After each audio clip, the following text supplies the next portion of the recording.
জবাব দাও। রাজ্যের স্কুলগুলিকে বন্ধ করে দেওয়া হচ্ছে কেন? বিজেপি সরকার জবাব চাই, জবাব দাও। এই নিয়ে আমাদের লড়াই চলছে, এই সংগ্রাম চলছে, এই লড়াই চাই। এই বামপন্থী ছাত্র সংগঠনের ডাকা আজকের বিক্ষোভ মিছিলে দলে দলে চলবেন। এই পয়সাদার শিক্ষা তার এই নীতি বাতিল করতে হবে। এই মাধ্যমিক ও উচ্চ মাধ্যমিক পরীক্ষার অতিরিক্ত ফি বৃদ্ধিকার শর্ত বিজেপি সরকার জবাব চাই, জবাব দাও। দ্বিগুণের উপর বৃদ্ধিকার শর্ত বিজেপি সরকার জবাব চাই, জবাব দাও।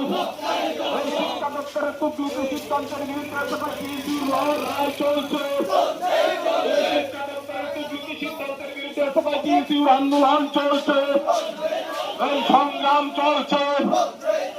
সামান্য ফি বৃদ্ধি হয়েছে যুগের তালে, এমনটা কিছু না। এই বিষয়ে কি বলবো? মুখ্যমন্ত্রী তো বলতে হবে। মুখ্যমন্ত্রী এটা না বললে, পকেট থেকে যদি ছেলে মেয়েদের পকেট থেকে টাকা না নিতে পারে, তাহলে উনি কি করবে? ওনার যে ফেস, ওনার যে চেহারা, ফ্ল্যাক্সের মাধ্যমে কি করে রাস্তাঘাটে লাগাবেন? উনি এটা তো বলতে হবে। তো উনি না বললে তো উনি তো ফ্ল্যাক্সের শিক্ষা দপ্তর থেকে ওনার ফ্ল্যাক্সটা রাস্তাঘাটে লাগাতে পারবেন না। উনি তো এই কথা বলছেন। উনি তো জানেন না, উনি শিক্ষামন্ত্রী একদিক থেকে, উনি তো জানেন না শিক্ষা সম্পর্কে, হ্যাঁ, গরিব মানুষ সম্পর্কে। উনি তো ভুলে গেছেন, যেহেতু লাক্সারি কার, স্করপিও গাড়ি, হ্যাঁ, দামি দামি গাড়িতে উনি চড়েন, তো উনি তো ভুলে গেছেন যে পিছিয়ে পড়া রাজ্যের, পিছু ঘরের যে এই যে অল্প যেটা বলছেন সেটা বিশাল আকার তাদের কাছ থেকে, হ্যাঁ, উনি সেটা জানেন না দেখি উনি হয়তো বলেছেন। কিন্তু আমরা ওনার কান, ওনার চোখ, ওনার নাক, আমরা সব কিছু ওনার খুলে দেবো।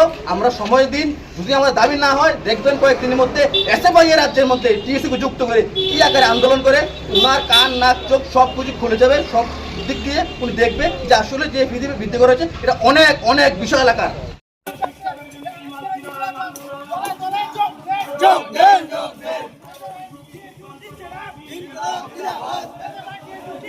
জিন্দাবাদ